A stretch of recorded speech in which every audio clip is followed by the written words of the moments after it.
Hello everyone and welcome to episode number 6 of All Your Basics.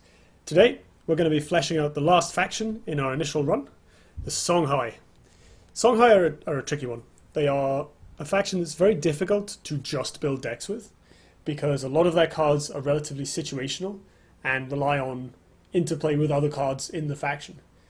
This also makes building on a budget relatively difficult because a lot of Songhai decks rely on specific combos or very specific setups to get what they need done. On top of that, I've already used up a couple of easy budget Songhai concepts. They do very well with Arcanists, but you might recall that we did those in episode 3 with Vitruvian, which was a lot of fun, but kind of closes off our options here. Another popular build involves mechs, which we did last week, using Ancestral Divination to dig for more mechs. And keep the cards flowing in your hand. I thought Rite of the Undervault was going to be better for that, so I stuck with Mech Abyssian. But it does mean that I need to find something new to do for this week. This also means that, unlike the other episodes, I can't really go in and be like, today I've built you an aggro deck, and launch into this nice long explanation of what an aggro is, because, truth be told, like most decks, I just kind of threw this one together. So what I'm planning on doing today is showing you how you can come up with something to support an idea. Because what I literally did for this one was look for build-arounds in my collection that I could do on the cheap. And a build-around is a very important concept in card games. So that's actually a great segue into a new thing that I can teach you guys. So as you could probably guess from the name, a build-around is a card or an idea or a mechanic that gives you a structure for your deck. It gives you an idea, a concept, it kind of defines what you're doing. For instance, last week we were building around Rite of the Undervault, if you recall. With the Arcanist deck, we were building around Prismatic Illusionist and Owlbeast Sage, and basically doing what the cards said. You know, those cards say, play me with lots of spells, cast spells, draw cards, put lots of stuff on the board. So we played them with Scion's First Wish and Inner Oasis to get a big sticky board presence with lots of high toughness. So Duelist has a lot of little build-arounds built into it, and one of them is a cycle called the War Masters, which you can find if you search them. So there are 4 so far. I think there might be more coming in the Denizens of Shimzar. And each one synergizes with a particular mechanic. So for instance, the Golden Justicar, who I'm currently selected, rewards you for playing lots of minions with Provoke. Justicar and Unseven are higher rarity than I'd prefer, which leaves the other 2. I experimented with an Arrow Whistler deck quite early on when I was brewing for the series, but really couldn't get it to work. Ranged minions are expensive, quite fragile, and if you stick them, you know, if you get a ranged minion to survive and not die, you basically win. In a lot of cases, especially if you can put something like a Killing Edge on it. But because they're so small for their cost and don't have any sort of abilities that trigger when they enter the battlefield or any opening gambits, it's hard to not just have your opponent get a massive tempo advantage. You know, Arrow Whistler here, she's great if you can stick with her or if you already have some ranged minions, but she's a 2/4 for 4. You know, there are 3 6s for 4 and 4 5s for 4 that are much more effective at fighting on the board, and if your opponent's playing those, and they're near you, and your Arrow Whistler is within easy reach of their minions, she's just going to die. Fortunately, there's a slightly more efficiently costed one who's just as fun, Skywing. And Skywing was the one I went with. I saw this card and I was like, I meant to build around this months ago when it came out and completely forgot about it. So Skywing rewards you for playing cards with flying. Flying is really fun. Just as a reminder, in Duelist, a flying minion can move from any square to any square during its activation, rather than just 2 squares like every other minion. So flying minions give you a lot of reach. They tend to be a bit small, or not have that much text on them, other than the dreaded Reaper of the Nine Moons, famous Abyssian legendary, who summons a minion from your opponent's deck when it dies. That one's not very nice. I don't have those, and we did Abyssian last week, so whatever. The rest of the flying minions in this game, again, they don't tend to be very large. These are the neutral ones. We have Dragonlock, who is rubbish. It's very efficiently costed, but that 1 toughness means it will die to basically anything that happens to come its way. Petra Dreadflayer is okay. I'm not a huge fan of 2/4s in this game because they don't trade very well with 2/3s, which tend to be 2-drops, cheaper than them. And Petra Dreadflayer is small enough that its ability to swoop across the board and hit something and have a high impact is a bit nerfed by its own power.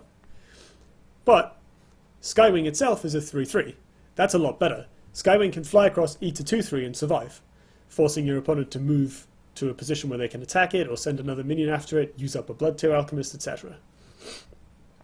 It also makes these more expensive, relatively more powerful ranged minions cheaper, which allows us to kind of spit them out more efficiently.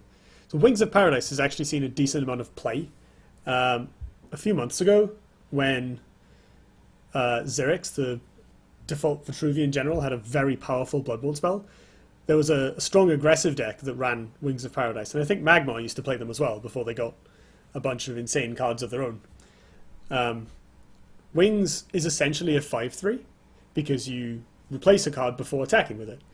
And a 5 power for 3 mana is very efficient, especially as it can hit anywhere on the board. And, if it hits something smaller, like a 2-drop, it can survive the process as well. So this card's actually really quite strong. Young Flamewing is a little bit larger, a little bit harder hitting, can eat some 3-drops, is always 5 power, so it's not so bad when your opponent attacks into it the turn after you play it. And I think this card's also seen some play. There were some Lionar lists that used to run it in tournaments when Hollow Grovekeeper, a card which destroys provokes, was very popular. People were looking for replacements for Primus Shieldmasters, and one enterprising skilled player settled on Young Flamewing and apparently did really good things with it. Finally, this Storm Arathar was a bit expensive for our tastes. 6 mana, 6 flying power is a lot. Wait, does that beetle have abs? Anyway, 6 mana for a card I will now forever refer to as Ab Beetle is quite a lot, which is a shame because this card has a really cool sprite, abs and everything. But between Skywing, Wings of Paradise, Young Flamewing, that's a pretty good package. There are also some faction flying cards. Songhai have this thing, the much maligned Scarlet Viper. So Scarlet Viper can hit for a ton, but again, she really suffers from the small body problem that a lot of flyers have, where the turn you play her, she just really doesn't contribute much to the board and is vastly outsized by the non-flying minions of similar cost. But Songhai can occasionally combo her with Inner Focus to allow her to activate immediately and deal 6 damage to something, which is pretty sweet. That's still 5 mana, and you're still playing a 5 mana 2/5 in your deck, but because we're playing with Skywing, whose cost reduction makes Scarlet Viper a much more palatable 4 mana, we can probably get away with giving that a shot. So that gives us just about enough flying minions to make this work. So, as always, if you're going to build around something, you want to start your deck with that. So let's go. Of these 2 generals, the 2 Songhai generals, I like Kalios a lot with things like backstab minions. His Bloodborne spell teleports minions around and is really good at getting around defensive formations and setting up deadly backstabs. But we don't really need that because a lot of our stuff's going to have flying. Reva is the more sort of objectively powerful general, and her Bloodborne spell can get out of hand very quickly if your opponent can't easily answer it, like if they're far away from you. A 1/1 ranged is an actual threat because the ability to place damage wherever you want without repercussion is very strong in Duelist. Blood Tear Alchemist is a card that sees a lot of play, and Reva can make repeatable Blood Tear Alchemists for free, if you think about it. So she's going to be the one we want. Reva being able to place minions also allows us to do things like summon a minion behind Reva and then summon a flying minion behind that, which means that even if the opponent answers the Heartseeker, the flyer is going to be quite far away. And hopefully not killed in your opponent's turn. So we're obviously going to want Skywing, and we're going to want 3 copies. And we also want a couple of those other decent flyers that we looked at. 3 Wings of Paradise, 3 Young Flamewing, and 2 Scarlet Viper. I don't think I'm greedy enough to play the full set of Scarlet Vipers. But 2 should be enough. So, what do we do now? We've got a deck. It's got some weaknesses. It doesn't have any removal. It doesn't have any 2-drops. It doesn't have any semblance of a mana curve.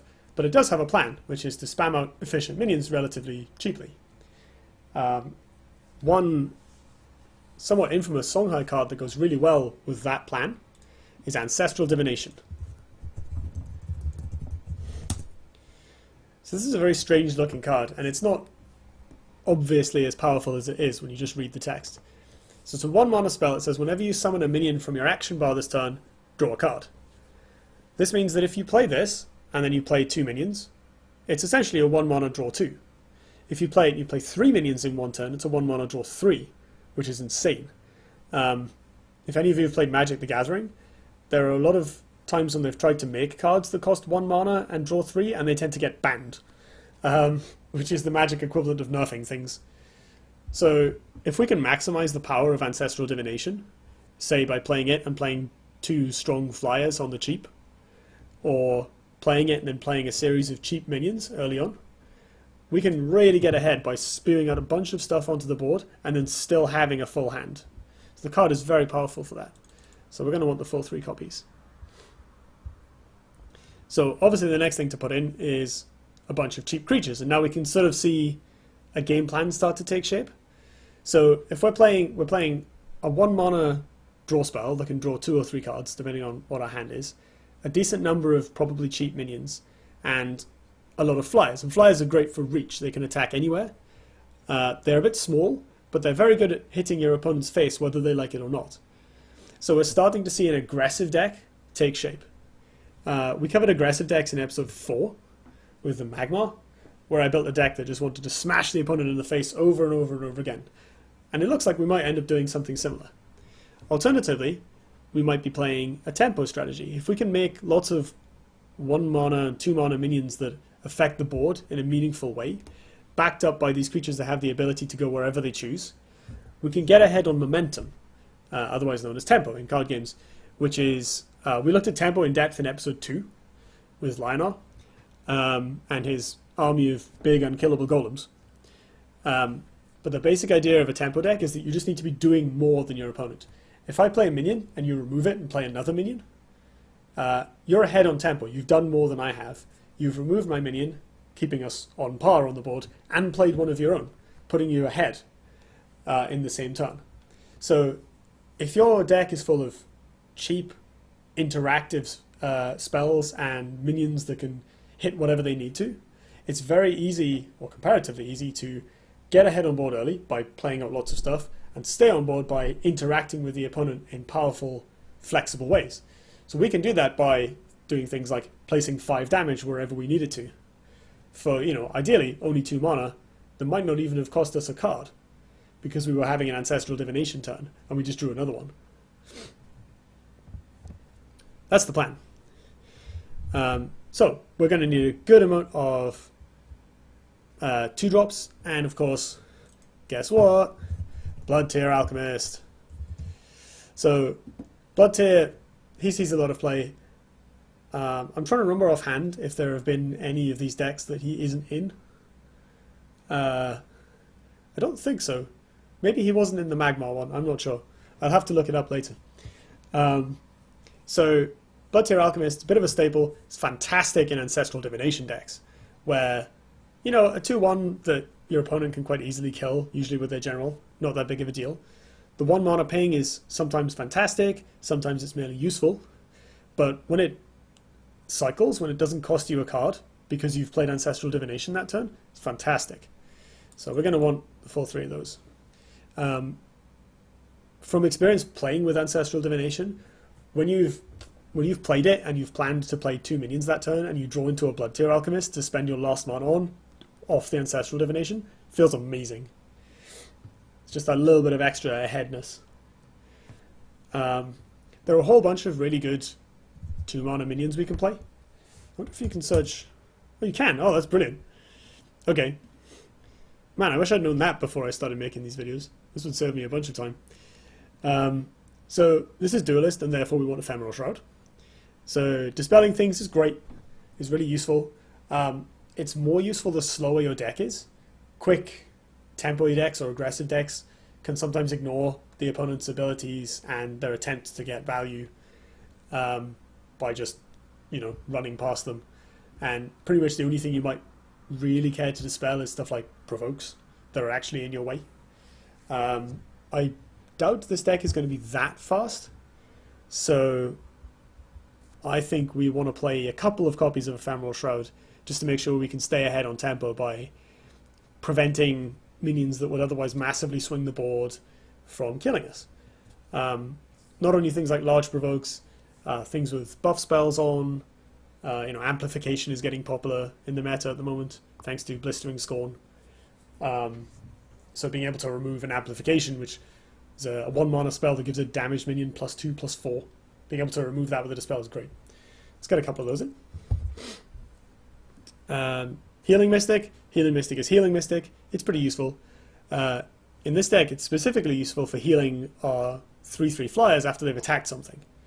So we can fly over with Skywing or Wings of Paradise, hit something that's just slightly smaller, such as a 2/3, and then heal it back up so the opponent's general can't just kill it for free. So that can be quite a strong play, so we want a couple of these. You might remember Moore from the very first episode with Kara. Moore is not going to be as good here as she is with a general who can make her larger, but that's okay. The card is still good. 2 damage is pretty fine. Can help swing something, help kill something, and obviously it's great with Ancestral Divination, so we'll want one of those. Somewhat better than Moore in the average case is Primus Fist. So Primus Fist has the all-important 3rd point of toughness, despite having an effect that's usually slightly less powerful, although notably is better when you're going face. We'll want the full 3 Primus Fists. All hail the mighty Primus Fist. And finally, Songhai have a couple of good 2-drops of their own. I elected not to include Chakri Avatar on this one, because although he's cool, we really aren't going to be playing enough spells to trigger him, and the card is somewhat unreliable. Kaido Assassin, though, is a pretty reasonable body with an occasionally very scary ability.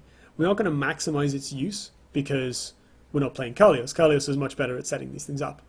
But we are going to play a couple of cards that are quite good with him, and his ability is occasionally just really relevant, and it's something your opponent has to respect and play around. Plus, I have 4 ones, so let's do it. Alright, so we've probably got enough minions now. So far we have 25 units, which is generally enough, especially as you can replace for them to find more. We have a pretty low curve. We're topping out at these flyers, which we can reduce the cost of. And we have a whole bunch of 2-drops to make sure we get on the board early on and stay on the board, and have lots of ways to play multiple minions in a turn to get card advantage off Ancestral Divination. So now we're going to want to back that up with some spells. Spells are great for helping with interactive decks in general, and it's very rare to find a deck that doesn't have any spells at all. Even Kara runs a few, just because Vanar has some amazing removal spells to play with. So even the general who really loves having a handful of minions still runs some spells. We're playing Songhai. We are the spell faction. Let's put some spells in. I wonder if you can search spell in here as well. This search bar seems to be quite powerful. Oh, would you look at that? This is great. Okay. So, first we want Inner Focus. So this card is a fairly common as a 3-of in backstab decks, and sometimes shows up in other decks as well, because the effect is, quite strong. Essentially, you can ambush people with it. In backstab decks, you generally play it so you can land a backstab minion, Inner Focus it, move it behind something you want to kill, possibly cast a Killing Edge, and whack them for a bunch of damage out of nowhere. In this deck, we can maybe occasionally do that with Kaido Assassin, but it's not really the plan. However, this is quite good with our 3-power flyers. And obviously it also forms the wombo combo with Scarlet Viper. So we're going to want a few of these. It's also quite good with Raver's Bloodborne spell. Inner focusing, moving the minion and dealing 1 damage is not that exciting. But if you have a Primus Fist or another buff as well, that can get quite strong. And sometimes moving it out the way and dealing a ping is, better than nothing. Sometimes that's just good enough. So we're going to want 3 of those, since we'll usually have something to do with it. Next up is Saberspine Seal. So Saberspine Seal is a little bit situational. Although it gives a lot of bonus attack for not very much mana, it doesn't get it certainly doesn't get Raver, and it doesn't get any of our 2-drops up to 6 power. Which, considering we have to use a minion in play next to something to attack, and that minion will take damage in order to kill something large-ish, the card turns out to be quite situational in practice. Its best use is against Lionar when you're going first, specifically, because you can move forward, play Saberspine Seal on your general, and kill their 3/5 taunt. Provoke.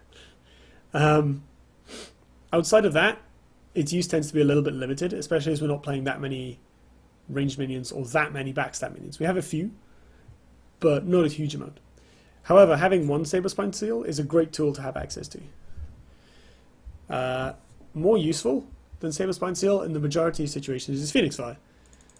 It has the huge advantage that you don't need to be next to the minion you're targeting to hit it, and of course that you don't need to risk a minion damaging itself to attack theirs if the thing is only 3 health in the first place. Phoenix Fire is really good at fighting for the board early on, killing other 2-drops, dealing face damage to finish them off. It's a pretty strong card. It's used in all Songhai decks to some extent. Even the Songhai decks that don't run it explicitly will usually run lots of copies of Lantern Fox, which generates Phoenix Fires when it takes damage. So Phoenix Fires everywhere, basically. We're going to want some killing edges. So this probably isn't a 3 killing edge deck. We have a couple of backstab minions, but only 5, which is not that many. There'll be plenty of games where we never see them. However, killing edge is very good with inner focus, very good with ranged minions, which our general can generate, obviously very good with backstab minions, which we do have a few of, and pretty good with flying minions, because you can make a Skywing into a 7/5 and bash something really, really, really hard when your opponent might not be expecting it. So this card is powerful enough that we'll want a couple of copies, despite it being a bit clunky. The extra toughness makes it a lot better than Saberspine Seal, even without the backstab synergy. And the 1 extra power makes a surprising amount of difference, because suddenly your 2-power minion becomes 6 power, which can kill things like Primus Shieldmasters and Dancing Blades in 1 hit. I'm going to throw in a Twin Strike. This card is a bit situational, but occasionally just really, really good. You can get some nice surprise blowouts with it, and the fact that it deals a bit of damage and then draws a card means that if it doesn't do all that much, you're still only down a card. You're only down some mana even. You're not down a card. So you can't ever get that blown up by it unless you're massively behind on tempo. For that reason, we're only including 1, but the card is good enough that when it hits and really does damage, you can kill 2 minions and draw a card for only 3 mana. That's absolutely absurd. So it's absurd enough that it's worth chucking in 1. And finally, we're going to go back to minions all over again, and I'm going to put in a single copy of 4 Winds Magi. We have just enough spells that we can save a couple up when we draw the 4 Winds, and the fact that he deals chip damage to artifacts, helps swing races, and gains you life, plus will draw fire from the opponent who thinks that you're going to go off with a bunch of spells like most Songhai decks, makes him useful enough to run a copy. He's kind of expensive, and again, we don't have that much synergy with him, so I'm just putting in 1. But he's a useful tool to have in the toolbox, and we can dig for him with Ancestral Divination and replaces. So, let's recap. We have a fairly aggressive, maybe slightly tempo-y deck that's built around Skywing and Ancestral Divination. So our plan is to play lots of cheap minions, which either do things when they come into play or have flying, so they can be played in safety and choose their targets at will. We're going to overwhelm the opponent with a lot of cheap interaction, cheap threats, nice tempo plays in the form of being able to play multiple minions in one turn, and we're going to try and keep our hands stocked by playing Ancestral Divinations and drawing 2 or 3 cards off of each one. We have enough spells to supplement the strategy by giving us ways to attack out of nowhere, to deal damage from hand, to trouble some minions or finish the opponent off. And we have a few spicy inclusions like 4 Winds Magi, Twin Strike, and 2 copies of Killing Edge, just to really get ahead when we get the chance. So my lady friend came up with the best name for this deck, which I am proud to unveil to the world. Sky High. Get it? Get it? Because they fly and stuff. It's like, oh, so good. Anyway, that tickled me immensely. I'm not ashamed to admit it. So, Sky High it is. So, as usual, I'm going to end the video here. For my convenience and for yours, I'm going to rest my voice a little bit, and then I'm going to jump into a couple of games on ladder and probably a replay. I've got one really nice one that showed off Ancestral Divination really nicely that I think you folks will enjoy.